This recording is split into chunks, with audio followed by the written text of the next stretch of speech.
आज 13 जानेवारी आपण बघतो एकीकडं कुटुंबानं आजपर्यंत न्याय मिळाला नसल्याचं व अनेक मागण्या प्रलंबित असल्याबद्दल एकीकडं आत्मदहन आणि टॉवर चढण्याचा एक इशारा दिला आहे, तर दुसरीकडे आनंदराज आंबेडकर हेही आज या ठिकाणी कुटुंबियांना भेट देण्यासाठी आलेले आहेत.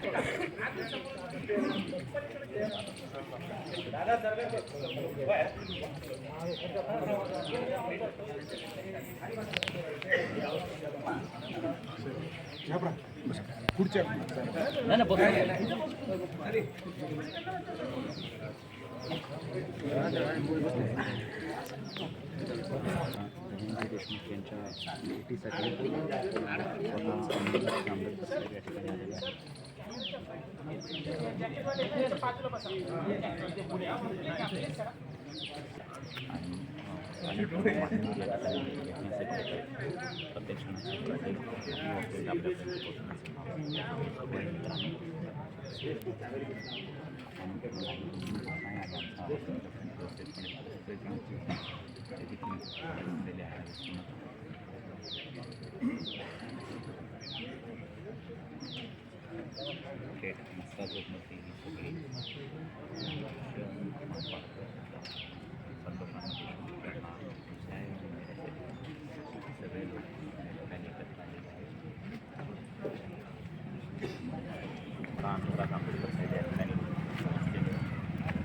प्रत्येक अपडेट आनंदराज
आंबेडकर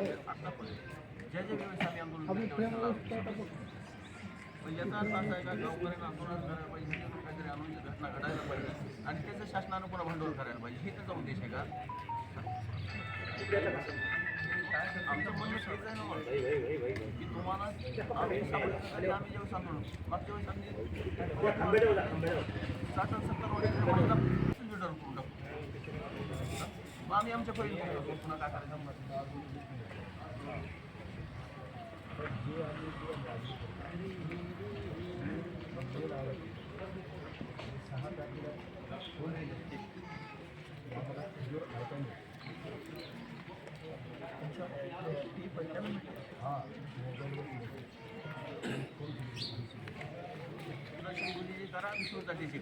हे तिघा जणांची केल्यानंतर ह्याच्यातले ह्याला जे आश्रय देणार ते पण सगळे ह्याच्यात येते.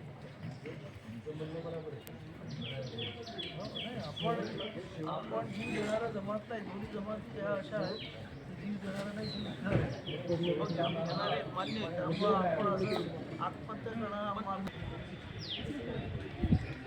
आपण पाहतोय आज 13 जानेवारी सरपंच संतोष देशमुख यांच्या हत्येप्रकरणी जवळजवळ 35 दिवस उलटूनही न्याय मिळाला नाही. या मागणीसाठी आज कुटुंबियांनी आक्रमक पवित्रा घेतलेला आहे. आज कुटुंबियांनी एकतर मोबाईल टावरवर चढण्याचा इशारा दिला आहे, तर दुसरीकडे गावकऱ्यांनी आत्महत्या करण्याचा इशारा दिला आहे. आपण बघू शकतो या पार्श्वभूमीवर या ठिकाणी गावकरी आक्रमक आहेत आणि विशेष म्हणजे पोलीस बंदोबस्ती या ठिकाणी मोठ्या प्रमाणात या ठिकाणी तैनात करण्यात आलेला आहे. कारण कुटुंबाच्या या इशाऱ्यावर या ठिकाणी पोलीस बंदोबस्त या ठिकाणी लावण्यात आलेला आहे. कुटुंबियाची मागणी आहे की आजपर्यंत एक आरोपी कृष्णा आंधळे आजपर्यंत फरार आहे. दुसरीकडं जी काही हत्या आणि खंडणी या दोन गुन्ह्यामध्ये असलेले आरोपी, खंडणीतले आरोपी हत्येत घेणं गरजेचं होतं, तेही झालेलं नाही. दुसरी गोष्ट, पोलीस तपास कुटुंबियांना अद्याप दिलेला नाही. जे अपडेट्स द्यायला पाहिजे होते ते अद्याप दिलेले नाहीत असाही कुटुंबाचा आरोप आहे. तर दुसरीकडं आणखीन या ठिकाणी ज्या काही मागण्या आहेत कुटुंबियांच्या, त्या मागण्यासाठी आज कुटुंबीय मोबाईल टावरवर चढण्याचा इशारा सकाळी 11 वाजता त्याने दिलेला होता आणि त्या पार्श्वभूमीवर आपण बघतो या ठिकाणी मोठा बंदोबस्त आहे. विशेष म्हणजे आनंदराज आंबेडकर यांनी आत्ताच कुटुंबियांना भेट दिलेली आहे. कुटुंबियांचं सांत्वन करताना त्यांचं म्हणणं आहे, आपण छत्रपती शिवरायांचे वंशज आहोत, आपण अशा गोष्टी करण्यापेक्षा आपण लढू आपण आणि न्याय मिळू, मात्र असं काही करू नये असं त्यांनी कुटुंबियांचं सांत्वन करताना म्हटलेलं आहे.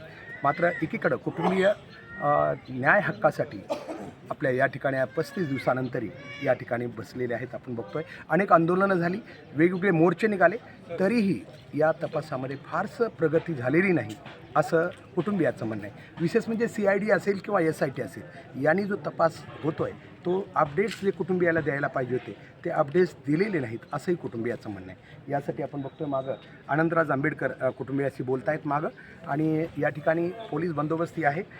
सकाळचे 10:30 वाजून गेलेले आहेत. आता काही वेळानंतर कळेल आपल्याला की या ठिकाणी नेमकी कुटुंबियाची भूमिका काय आहे, आपण बघणार आहेत. हे सगळे अपडेट्स आपल्याला BBC केज लाईव्हहून आम्ही देण्याचा प्रयत्न करू. विशेष म्हणजे आपण बघतोय ग्रामस्थही मोठ्या संख्येने आहेत, जे ग्रामस्थ आक्रमक आहेत, कारण त्यांनीही आत्मदहनाचा इशारा दिलेला आहे. त्या पार्श्वभूमीवर ग्रामस्थही या ठिकाणी मोठ्या संख्येने आहेत. ग्रामस्थांचं आणि कुटुंबियाचं म्हणणं आहे की पोलीस प्रशासनानं या बाबतीत जे काही त्यांना अपडेट्स द्यायला पाहिजे होते तपासाचे, CID असेल किंवा SIT असेल, ते दिलेले नाहीत. म्हणून काही नवीन मागण्या आहेत. नवीन म्हणण्यापेक्षा ॲडव्होकेट उज्ज्वल निकम यांची नियुक्ती करावी किंवा मान शिंदे ॲडव्होकेट यांची या कामी या न्यायालयीन प्रक्रियेमध्ये त्यांची नियुक्ती करावी अशी मागणी त्यांनी केलेली आहे. दुसरीकडं कुमावत साहेब यांची SITमध्ये सहभाग असावा, कारण तशा अधिकाऱ्यानं जर सहभाग असेल तर तपास योग्य दिशेनं जाईल असं कुटुंबियांचं म्हणणं आहे. एकूणच ही सगळं पाहता आपण बघतो, आता बघणार आहेत काय घडामोडी घडत आहेत. मसाजूग इथून थेट आपण या ठिकाणी आपल्याला माहिती घेतो आहे. मागं आपण बघतो आहे आनंदराज आंबेडकर, मी मगा म्हटलं ते आलेले आहेत कुटुंबीय, त्यांना आजपर्यंतच्या ज्या काही गोष्टी आहेत त्याची माहिती देत आहेत. आणि आनंदराज आंबेडकरांनीही काही शब्दामध्ये सांगितलेलं आहे की कुटुंबियांनी अशा प्रकारे टावरवर चढण्याचा किंवा दहनाचा गावकऱ्यांनी असा हे करू नये, कारण आपण एक शूर अशा महापुरुषांचे अनुयायी आहोत आणि वंशज आहोत. त्यामुळं आपण लढू, आणखीनच आक्रमकतेने लढू, मात्र असं काही करू नये असं त्यांना एक तर सल्ला दिलेला आहे, उपदेश केलेला आहे. आपण बघणार आहेत की आता पुढच्या अर्ध्या तासामध्ये आणखी या ठिकाणी काय काय घडामोडी घडतात या सगळा वृत्तांत आपल्याला आम्ही या ठिकाणी BBC केज लाईव्ह देण्याचा प्रयत्न करत आहोत. आपण पाहू शकतो की या ठिकाणी पूर्ण कुटुंबियांच्या या इशाऱ्यानंतर आणि ग्रामस्थांच्या इशाऱ्यानंतर पोलीस बंदोबस्त मोठ्या प्रमाणात तैनात करण्यात आलेला आहे. पोलिसांची या ठिकाणी मोठी कुमक या ठिकाणी आपल्याला दिसते आणि या पार्श्वभूमीवर आता नेमकं पुढील घडामोडी काय होतात हे आपण या ठिकाणी बघणार आहोत. आपण बघू शकतो की कुटुंबियांच्या या निवासस्थानासमोर हा महिला पोलीस बी आहेत आणि बाकी पोलीस बंदोबस्त मोठ्या प्रमाणात आहे. आपण या ठिकाणी पाहू शकतो की कुटुंबियांनी जो इशारा दिलेला आहे प्रशासनाला, एकतर टावरवर चढण्याचा इशारा दिलेला आहे आणि दुसरी गोष्ट ग्रामस्थांनी हे आत्मदहन करण्याचा इशारा दिलेला आहे. यानंतर आपण बघू शकतो हे त्यांचं राहतं घर आहे आणि या राहत्या घरासमोर पोलीस बंदोबस्ती तैनात करण्यात आलेला आहे. एकूणच कुटुंबियाची मागणी आहे की जी न्याय प्रक्रिया आहे त्यामध्ये जे काही कमी आहे ती पूर्ण करावी, कारण जे अपडेट्स वेळोवेळीच्या तपासाचे कुटुंबियांना द्यायला पाहिजे होते ते आजपर्यंत पोलीस प्रशासनानं किंवा संबंधित तपास एजन्सीनं दिलेले नाहीत असा त्यांचा आरोप आहे. त्याचबरोबर काही ज्या गोष्टी या तपासात आवश्यक होत्या, जसं की हत्या आणि खंडणी या गुन्ह्यातील दोन्ही आरोपी एकच असल्याचं कुटुंबियाचं म्हणणं आहे. त्यामुळं काही आरोपींना या ठिकाणी सूट दिली जाते की काय असं कुटुंबियांचं म्हणणं आहे. या धर्तीवर तपास व्हावा. दुसरी गोष्ट ॲडव्होकेट उज्ज्वल निकम किंवा मान शिंदे पाटील यांची नियुक्ती या तपासासाठी वकील म्हणून करण्यात यावी. कुमावत साहेबासारखा एक कर्तव्यदक्ष अधिकारी या ठिकाणी असावा. यावरून आपल्याला एकतर खरोखर पोलीस यंत्रणेमध्ये कर्तव्यदक्ष अधिकारी असतील तर लोकांचा किती जबरदस्त विश्वास त्यांच्यावर असतो हे अधोरेखित या ठिकाणी होत आहे. या सगळ्या गोष्टींच्या पार्श्वभूमीवर आपण आज बघतोय की या घडामोडी घडत आहेत. सकाळी 11ची वेळ या ठिकाणी ग्रामस्थांनी दिलेली आणि कुटुंबियांनी 10ची वेळ दिलेली होती, परंतु या ठिकाणी आपण बघतोय की आनंदराज आंबेडकर हे या ठिकाणी पोहोचलेले आहेत आणि ते सध्या कुटुंबियाशी या ठिकाणी बोलत आहेत.